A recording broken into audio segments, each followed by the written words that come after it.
பாலக்கோடு அருகே புதிய சின்டெக்ஸ் தண்ணீர் தொட்டி தருமபுரி நாடாளுமன்ற உறுப்பினர் பொதுமக்கள் பயன்பாட்டிற்காக திறந்து வைத்தனர். தருமபுரி மாவட்டம் பாலக்கோடு அருகே பிக்கநள்ளி ஊராட்சிக்கு உட்பட்ட சூடப்பட்டி கிராமத்தில் 5 லட்சம் செலவில் 2000 லிட்டர் கொள்ளளவு கொண்ட புதிய சின்டெக்ஸ் தண்ணீர் தொட்டி ஊராட்சி நிதியில் இருந்து புதிதாக கட்டப்பட்டது.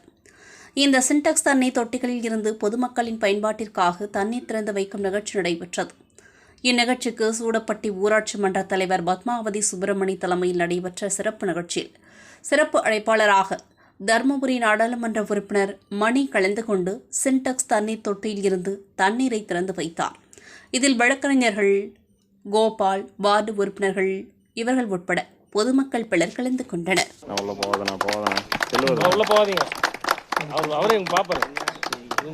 செய்திகளை உடனுக்குடன் தெரிந்து கொள்ள வேதா நியூஸ் டைம் சேனலை சப்ஸ்கிரைப் பண்ணுங்க.